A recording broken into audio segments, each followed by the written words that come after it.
মালিতে বিকেলের তপ্ত রোদও দমাতে পারেনি বাংলাদেশের যুবাদের। লক্ষ্য এখন গ্রুপ সেরা হওয়া। প্রথম ম্যাচে পাকিস্তানকে হারিয়ে শুভ সূচনা করা বাংলাদেশ এখন অনেকটাই নির্ভার, কারণ চিরপ্রতিদ্বন্দ্বী ভারত ও পাকিস্তানের মধ্যকার লড়াইয়ের ফল সেমিফাইনালের টিকিট পাইয়ে দিয়েছে সামুয়েল আশিকদের। আমাদের উইকনেস নিয়ে মাঠে কাজ করছে, যে আমরা ইন্ডিয়ার ম্যাচ দেখছি গতদিন, পাকিস্তান আর ইন্ডিয়ার ম্যাচ। আমরা ওখান থেকে আরো কিছু শিখছি যে আমরা কিভাবে আমাদের দুর্বলতাগুলোকে কাজে লাগাই আরো ভালো করে আমরা ইন্ডিয়ার সাথে ভালো কিছু করতে পারি। ইন্ডিয়ার ম্যাচও দেখেছি তারা কিভাবে খেলে, আর আমরা সেই হিটে আমরা প্র্যাকটিস করেছি 2-3 দিন, আর আমাদের প্রিপারেশন অনেক ভালো।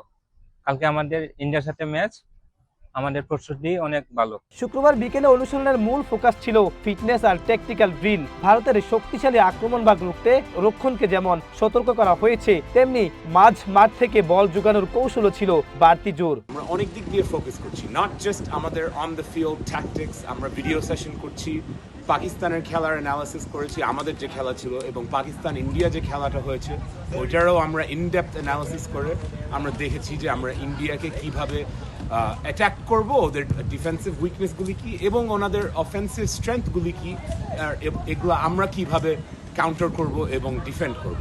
তবে সব আনন্দের মাঝেও কাটা হয়ে বিচ্ছে টিম কম্বিনেশন। পাকিস্তানের বিপক্ষে ম্যাচে রুনান সুলিভানের জোড়া গোল প্রশংসা কুড়ালো স্ট্রাইকার মোর্শেদু ফয়সালের ভূমিকা নিয়ে উঠেছে প্রশ্ন। রুনান ফাঁকা থাকলেও তাকে বল না দিয়ে নিজে গোল করার প্রচেষ্টাকে অনেকেই সমালোচনা করছেন, যা নজর এড়ায়নি ক্রীড়া প্রতিমন্ত্রীরও।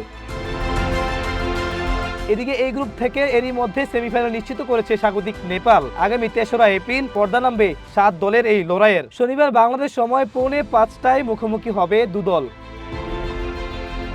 Swipe Ahmed, one sports.